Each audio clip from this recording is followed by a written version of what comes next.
Hello, this is Miss Gurley, and welcome to NUR 111. This first part of Unit 1 will be talking about clinical decision making. Now, this is kind of a heavy subject to start you out on, but it's one of the most crucial because you are going to have critical thinking, clinical reasoning, and clinical judgment in order to make good clinical decisions. Well, I'm having trouble getting my slide. There we go. Sorry about that, class. You will see my learning outcome and my learning objective posted. You may read through these, but I very carefully select learning outcomes and learning objectives to reflect what I think are the most important components of each part or of each unit. So, and I use these as a blueprint when I develop test questions. So for me, I can't speak for Ms. Pacinik, but for me, if you look at my learning outcomes and my learning objectives, you should be able to almost use those as a study guide. So I will let you read over those on your own. So what is this thing called clinical decision making about? Clinical decision making is the concept that involves critical thinking and clinical reasoning with the goal to arrive at good clinical judgment. It's a very complex process that is clinical decision making. And again, today, with the research and everything that is being done today, they are tending to say, talk about clinical judgment more so than clinical decision making. But your book clearly is talking about clinical decision making, and it involves critical thinking, clinical reasoning, and clinical judgment. I don't want to confuse you because, again, your textbook does talk about these three elements driving judgment, which they do. The sections in Pearson talk about clinical decision making, and I feel they are really related to clinical reasoning, that section in your Pearson, because it talks about the process you go through to make decisions. So I feel like that is really talking more about clinical reasoning than clinical decision making. But I do want you to know that having an understanding of these, I think it's more important than really knowing. Okay, just don't get hung up on all those definitions and the distinctions. I'm going to try to clarify as we go through. So, clinical decisions are made by considering your resources, your potential alternatives, nurses' expertise, knowledge, skills, and clinical judgment, and the preferences of the patient. We can't leave the patient out of this equation. So the types of decisions that nurses have to make are number one, you see I put in the big gear, priority. Priority decisions are going to come up about every day. You've got to decide what to do first and what is the most important. Which patient do I see first? Which treatment do I do first? So priority is a big decision that you've got to make. And then you've got to make decisions about time management and scheduling. And you can see I've got all of these gears kind of working together, because if you're deciding priorities, then that is also going to help with your time management and scheduling. And then again, you have to think about value decisions. You have to think about your approaches to your patient. You have to think about working with your teammates, what you're going to delegate, who you're going to delegate to. There's all types of things that play into deciding your value decisions. And so, what's the process that we're going to use when we make clinical decision? The first thing, we have to have critical thinking skills, and then we have to be able to think in a systematic way and arrange things in an order. So we have to have our critical thinking skills in order to systematically think and place things in order, which is your clinical reasoning. We have to be able to decide which is real, which is idea, which is a belief. And again, we have to have a systematic way of thinking about it, and that would be your clinical reasoning. And this process, as well as the context of the situation, is going to lead to clinical judgments. So we're going to examine each piece of this process. So, critical thinking, your book, Pearson says, is the deliberate, nonlinear process of collecting, interpreting, analyzing, drawing conclusions about, presenting, and evaluating information that is both factually and belief based. This is the Pearson definition, and wow, it's a mouthful. Your ATI book in your leadership and management book and the reading there that you did in chapter one, it's kind of an explanation of that long mouthful um, Pearson definition. So it says that critical thinking reflects upon the meaning of statements, examines available data, and uses reason to make informed decisions. Critical thinking is necessary to reflect and evaluate from a broader scope of view, and sometimes one must think outside the box to find solutions that are best for clients, staff, and the organization. So you can see that um, critical thinking can be many things. And when you talk about a nonlinear process, if you're not sure what the term nonlinear process means, I do encourage you to look it up. But if you go into a room, a patient's room, there is a myriad of things happening. The TV may be blaring loudly. Your patient may be requesting something of you that they want done right now.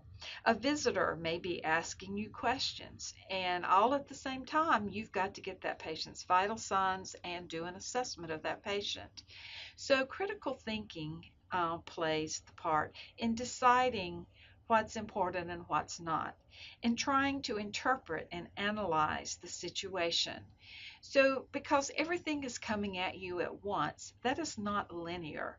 That means it's coming at you at once. It's not that one thing happens and you act on it, something else happens and you act on it, and something else happens. All of this comes at you, and as you have exams with us, you are going to have select all that apply questions. Well, there's reason to our madness.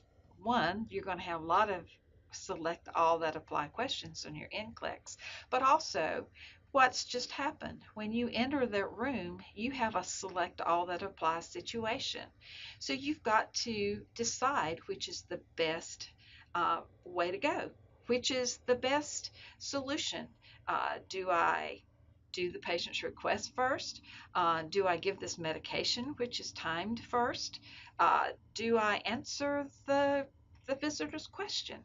And then what other inference can you make? The TV is blaring loudly. Is the patient hard of hearing? So you can see how you've got to use critical thinking to look at all of the situation. You've got to make meaningful observations. You've got to solve problems and decide on a course of action. You will use previously learned information and newly acquired information to do this. And the the healthcare environment is usually a very fast-paced environment. And you've got to learn to do this quickly. You'll have rapid changing conditions, and you'll have to interpret and analyze, draw conclusions, and do all of this very rapidly. But as we go along in this process of becoming a nurse, you will begin to learn how to do that, and you will learn a systematic way of thinking, and that process will speed up for you. So your Pearson talked about the components of critical thinking. So we've got intellect, we've got creativity, we've got inquiry, reflection, intuition, and reasoning. So your book does elaborate on these six skills. Um, your intellect is your ability to think, to understand. You're going to build on what you learned in anatomy and physiology and in psychology.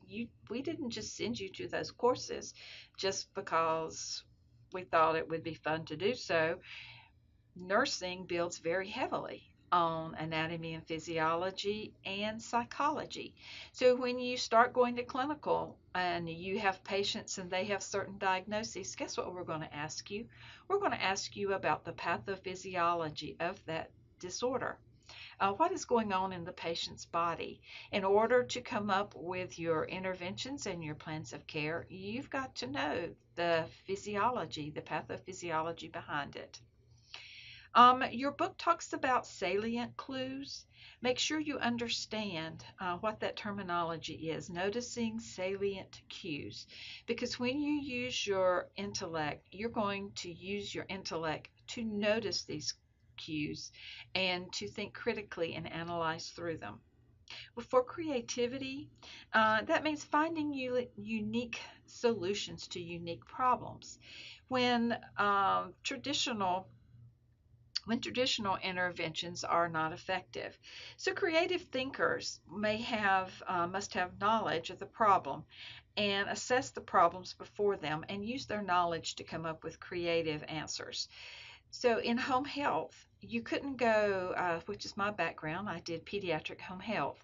So in home health, when you're in a home, and let's say the patient had a need that you didn't know about, when you get there, I had to be very creative sometimes in how we met that need because I couldn't just run down the hall to get a supply I needed. So you're going to find many times, even if you're on a hospital unit, you're going to have to use your creativity to come up with solutions to problems. With inquiry, you are going to be on a constant search for knowledge or facts. Just because you graduate in 5 semesters and you sit for the NCLEX does not mean that your learning ends. You're going to continue to be a lifelong learner. With inquiry, you're going to examine the objective information. You want to gain clarification, and again, you're going to use that information to help solve problems. You're going to examine both the situation at hand and the evidence based nursing practice behind it. With reflection, you're going to retrospectively try to make sense of occurrences, of experiences, of situations or decisions, and the consequences of them. In clinical and in simulation, we're going to have you reflect on the day, reflect on what you could have done better, reflect on what you did well. Would you have changed your priority? That's how we learn. Not that what we've done was right or wrong, but we just need to reflect on it and have a sense of constant improvement for ourselves.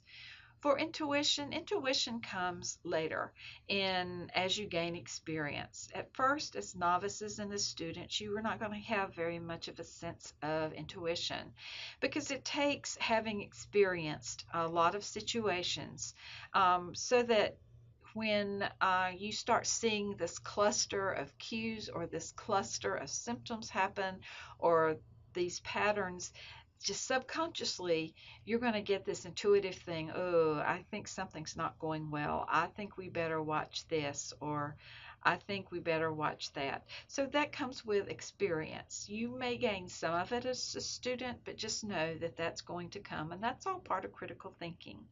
And then with reasoning, you're going to use deductive reasoning. A lot of times you're going to start with very general, very vague symptoms or assessment data, and then have to work down to figure out something very specific. And then you'll use deductive reasoning, meaning that you may start out with something very specific, like a patient is coughing up sputum, and then have to explore further and get a wider range of things going on and figure out, well, I bet this patient has pneumonia. So with reasoning, you're going to use it. Um, you're going to use it to be a detective, so to speak. So I hope you're seeing how multifaceted critical thinking really is.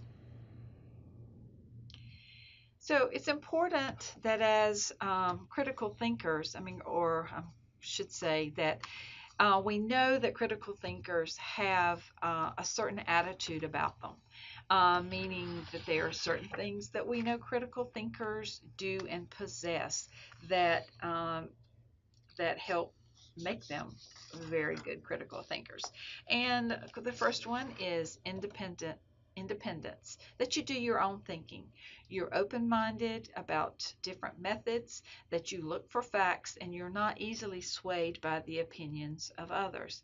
Now, there's a point where it's not, it's my way or the highway. Again, we said you have to be open-minded, but we want you to think independently, not crowd think. You have to be fair minded. You need to have neutral judgments without bias. You are going to come across things that you just can't believe. So you've got to keep a straight face and again, keep an open mind and have neutral judgments. You really, in nursing, are going to have to examine some of the maybe biases that you've learned as you have grown, or maybe some of them that have been passed on to you by your family. So sometimes you're going to have to do some gut wrenching self examination. And you need to always be open to new ideas and ways of doing things.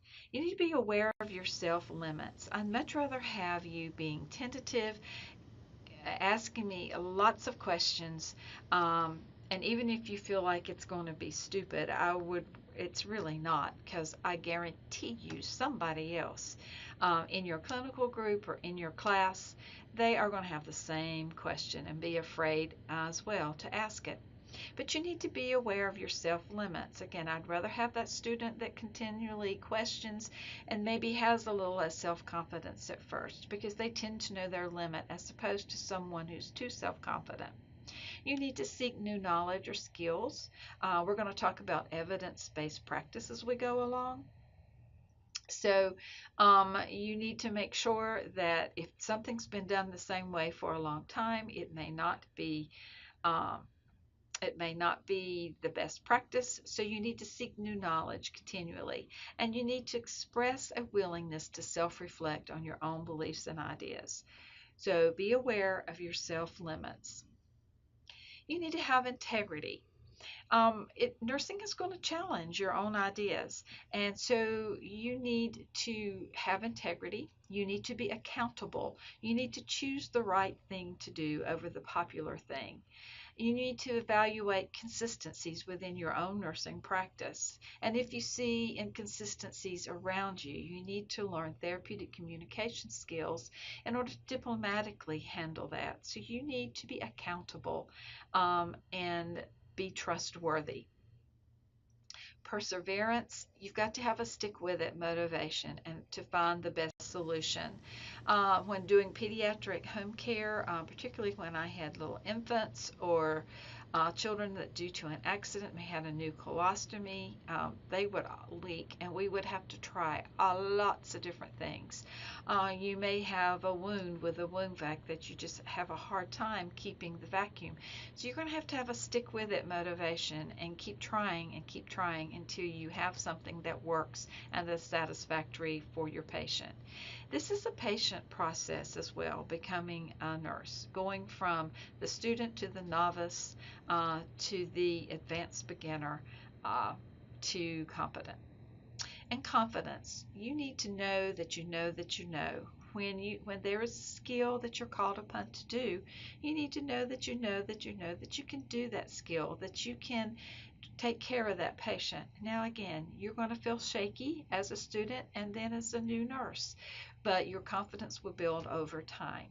And then you need to trust the skills and abilities of intellect, creativity, inquiry, reasoning, reflection, and intuition. So clinical reasoning. We just talked about critical thinking. So let's talk about clinical reasoning. We need that. We're going to critically think and decide what it is that we need to act on. And then we need that clinical reasoning to figure out exactly what we're going to do. So, the process by which nurses and other clinicians make their judgment. This includes both the deliberate process of generating alternatives, weighing them against the evidence, and choosing the most appropriate one, and those patterns that might be characterized as engaged practical reasoning. Um, so that's another big mouthful, and this is a definition by Christine Tanner. It talks about Christine Tanner in your book and with her framework, and also Patricia Benner. I'm very much a proponent of both of their frameworks. So, in this unit, we're going to learn about the nursing process. So, the nursing process is going to train our brains to use clinical reasoning. So hopefully this will not confuse you, but I am using clinical reasoning sometimes interchangeably with clinical decision making. Um, and I'm trying not to do that. So just know that clinical reasoning is part of that whole thing for clinical decision making. So in other words, as to use our clinical reasoning, we have to take what we have observed, what we have obsessed, what we through critically thinking have figured out may be a problem, or that we've judged something to be an issue. It's a deliberate process of generating alternatives. We're going to weigh those alternatives and we're going to choose the most appropriate one. Again, you cannot a lot of times separate critical thinking from clinical reasoning because they work together. They're partners to help you recognize patterns and help you come up with those solutions. So ATI's definition, I gave you Tanner's definition. Now I'm going to give you ATI's definition. It's reasoning. Clinical reasoning is the mental process used when analyzing the elements of a clinical situation and using analysis to make a decision. The nurse continues to use clinical reasoning to make decisions as the client's situation changes. So, clinical reasoning supports the clinical decision making process because it's going to guide you through the process of assessing and compiling data. And a little bit, we're going to learn about clustering cues or data. It's going to help you select and discard data based on its relevance to the patient, to the situation, to the environment, and you're going to use nursing knowledge to make decisions about client care. Problem solving is a part of clinical decision making. So this is ATI's definition, and again, I think it gives you a better explanation, maybe, or it further explains what clinical reasoning is from building off Tanner's definition. So in clinical reasoning, we're going to identify the situation or problem, and what decision needs to be made about this problem or situation. We're going to list all the possible alternatives and the information about the situation. We're going to compare pros and cons, and we're going to evaluate them.